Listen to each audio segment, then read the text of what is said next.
why is my Zobo bitter? Why is my Zobo bitter? Why is my Zobo bitter? And I'm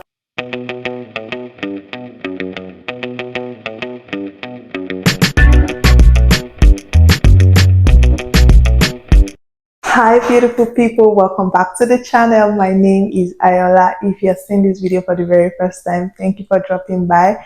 And if you're a returning subscriber, you already know you're an answer to prayers. Thank you for always coming back. I am a Nigerian YouTuber based in Dallas and I'm an international student at the University of North Texas. Anyways, let's get right into the video. First off, I want to give a big shout out to everyone that reached out to me over the weekend. I was exhausted, like burnout is a real thing. I was very exhausted and I also had like cramps, and I uploaded that I wasn't going to upload like that weekend. And you guys are so sweet, like not everybody, but like a few people. So thank you so much. And today's video is for my business people. You know, I serve everybody, like I try my best to do that. So today is for the people that are into Zobo making business, or the people that are about to start their Zobo making business. I've had a couple of questions this past couple of weeks. If I've not replied to that message, it's because first off, I was trying to figure out the answer. Second of all, I was having a long week, even though it was spring break. I was having a long week. And third of all, I was just finding the best. I was finding the best approach to like telling the answers, and I think I finally got to the answer. So the major questions, I'll be addressing two questions. It is the money question and also the big question: why do my Zobo become bitter after I make it? Like I've had questions like, why is my Zobo bitter? Why is my Zobo bitter? Why is my Zobo bitter? And I'm just going to be sharing from experience why I think that is the case. And honestly speaking, these things I'm about to say are not like, oh, there's nothing outside these things that can make your Zobo bitter. But these are the things that I have experienced. And from personal experience, I've also made Zobo before and it was bitter. So don't worry about it. It's not just you. I have made it before and it was bitter. I'm just going to say the things I believe may have contributed to that and how you could make it better for next time. Okay? Okay, so let's get right into the video. I think we are not already in the video. You get my point. So first reason I think your Zobo will turn out bitter or has turned out bitter is major thing. This was my first reaction to when I found out my Zobo was very bitter. It was giving herbs. It was giving agbo vibes. That's how bitter that Zobo was maybe, just maybe, we are working tentatively here that the Zobo you bought was a bad one. It is a very high possibility, because think about it. If you bought Zobo from like a different person and whatever might have happened during the processing of the Zobo from wherever it came from to the market, it could just be a bad batch. And there is nothing you can do about it as a person that would make it sweet. It might just be a bad batch of Zobo. And majorly, I think for most of you that have experienced this, if you buy another set of Zobo and you try it again, you realize that it would not even turn out bitter. So I've made Zobo countless times. Yes, I've lost count at this point how many times I've made Zobo, and I've only experienced the bitter Zobo once. And so tell me how I would not conclude that means that maybe that particular batch I bought at the time was the problem. So I can honestly say to you that try another batch of Zobo. That's the big explanation. That particular batch of Zobo might just be bad, and I cannot tell you why it was bad. It was bad. Another reason why your Zobo can get bitter is the kind of fruit you use. So there was a time in Nigeria, when I was in Nigeria, that was when I had the experience with the bitter Zobo. And unfortunately for me, there was no pineapple. Like pineapple was not in season. I went to like different markets and I couldn't find pineapple. So, and I didn't want to make the Zobo without fruit, because that's like my brand. That's like what my brand represents, being very fruity and healthy. So I was like, okay, I'm just going to find another fruit to alternate. And of course, Zobo is a very funny drink that like is receptive of different kind of fruits. Just be able to preserve it properly. So yes, I decided to use orange at this point. I decided that okay, I was going to infuse orange as against pineapple for my Zobo drink, and I did. And the first time I used it, it wasn't bad. It was good. But this particular time that I had the bitter Zobo, I used orange like a lot of them. I don't know what I did wrong. And all of a sudden, the Zobo was bitter. And I had a good feeling that apart from the fact that the Zobo might be bad on its own, I think another thing that happened was that the orange was also maybe not maybe not sweet. We all know that orange can be really sour sometimes. And another mistake most people make is if you are using fruits like orange, please avoid using the back. Unlike pineapple, where we allow we emphasize on, oh, don't throw away the peel.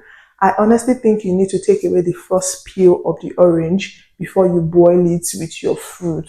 If you decide to boil it with your fruit, or only squeeze out the juice and use the juice. So fruits like orange, you need to be careful with them because Zobo is already a sour drink. It has a sour taste already. So imagine adding a sour Zobo orange taste to that. It might just be a wrong combination. So after that incident, I stopped using oranges, and honestly speaking, it was good since I did not use orange again. So if you're using a fruit like orange, that might be one of the reasons. So to those people that ask the question, did you use orange for your Zobo? If you did, well, that might be one of the major reasons why your Zobo was bad. The third thing I'm going to be talking about on this Zobo incident getting bitter is the fact that did you use benzoate, sodium benzoate. So sodium benzoate is a preservative most people that use preservative and like sell on a very large scale use. And you could Google it. If you use sodium benzoate, it is not necessarily a bad thing that you use it. My own concern is make sure you tell your customers that it has preservative in it. In case they don't want it, then you give them the one that does not have preservative. But sodium benzoate works in a funny way that if you mix it too much, like the quantity of the sodium benzoate you are putting in the Zobo itself is too much, then it automatically alters the taste of the drink and it might turn bitter. So avoid things like sodium benzoate. Like try your best to avoid it. But if you know that you are making Zobo in large quantities, so large that and you know the light system in Nigeria is affecting you and you just have to use it anyways, please make sure you are doing it in the right proportion. Don't overdo it. Don't say you want your Zobo to last 100 years. That's why you need to put more. The people that says 2 tablespoons, they totally understand what they are. So please let's keep that measurement in mind and stick to it. The last thing I think might affect your Zobo is preservation. And what I mean by preservation is refrigerating it. It is one thing to refrigerate your Zobo by putting it just in the fridge. It's another thing to put it in the freezer. The freezer is the coolest part.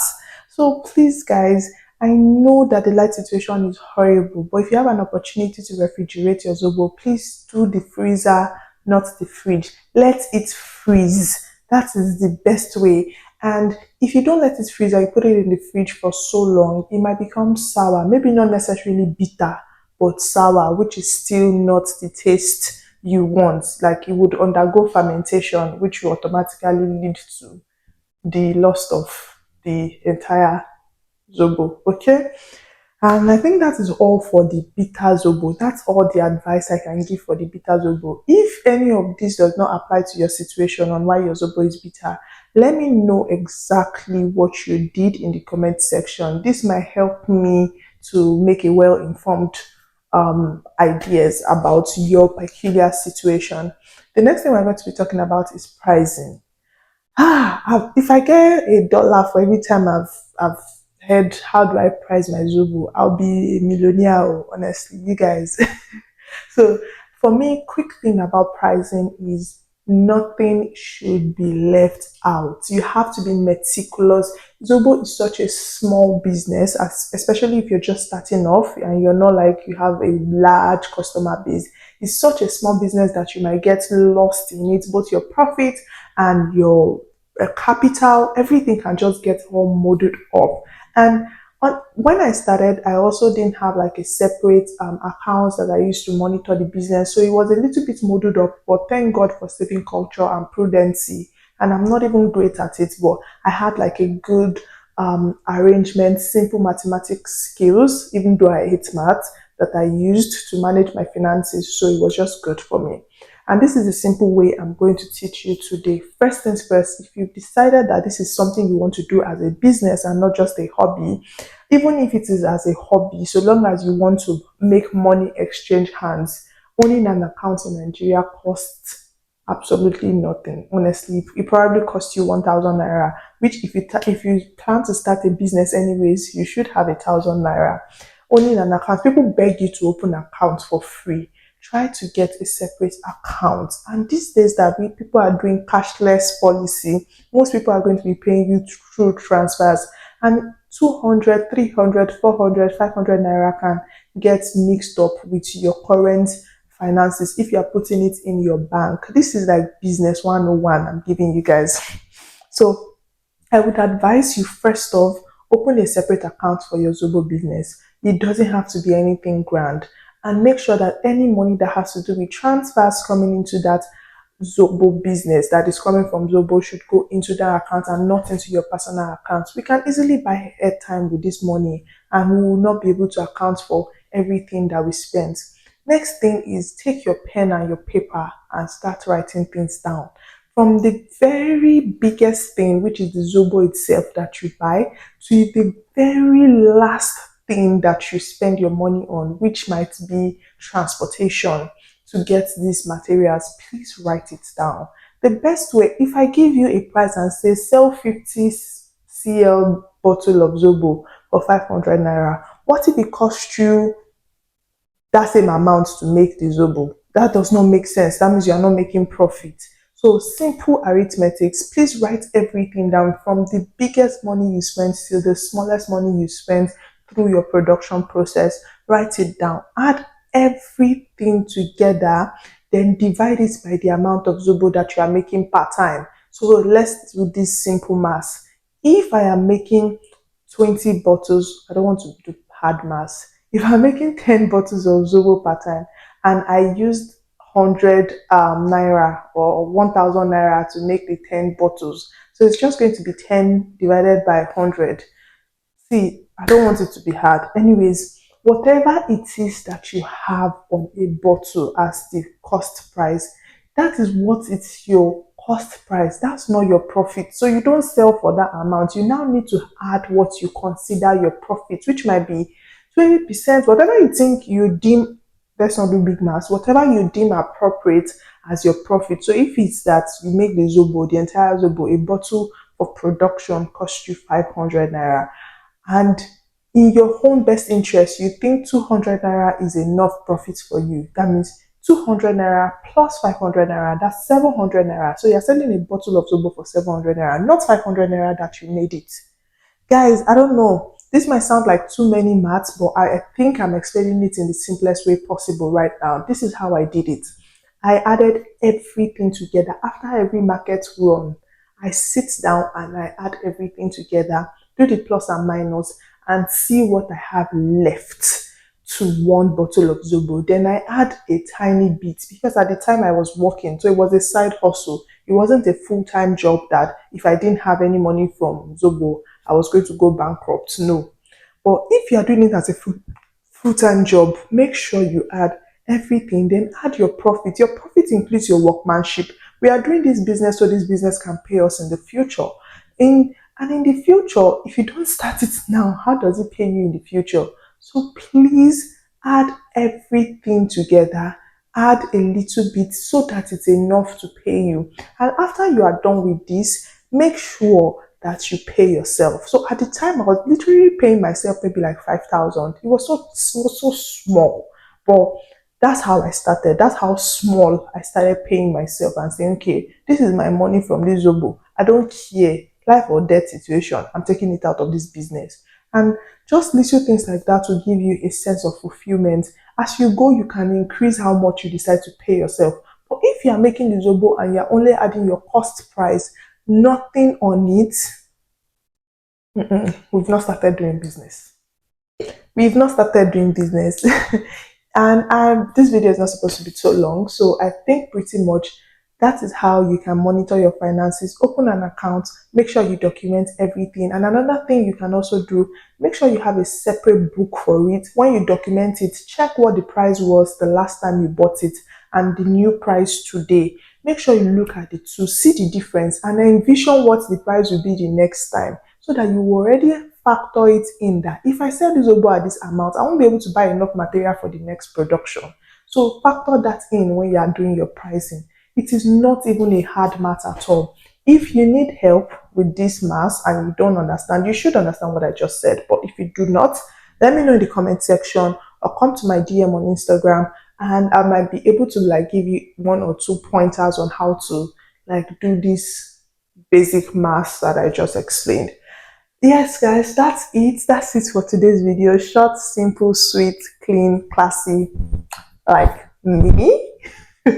I love you all, and I hope to see you in my next video. If you have any question in regards to Zobo making, Zobo business, international student journey, lifestyle and beauty and fashion, check out my Instagram. I'm doing a lot of fashion content this season. Like I am on a roll at the moment. So yes, check out on Instagram. I'll put the name here. It's just Ayola Agbono. Same thing here on YouTube. And yeah, I would like to catch up with you guys on Saturday. Saturday, I will try to complete editing my spring break um, video. It's a vlog. I'll try to complete the editing and upload it on Saturday. And yeah, I hope to see you guys then. Thank you so much for joining in and watching. I love you all, and I'll see you guys in my next video. Bye. God bless you. Don't forget to like, share. How did I forget that? Don't forget to like, share, and subscribe. Please tell a friend to tell a friend. Share this video with someone starting their business, and I honestly believe they would learn from it. Okay, guys.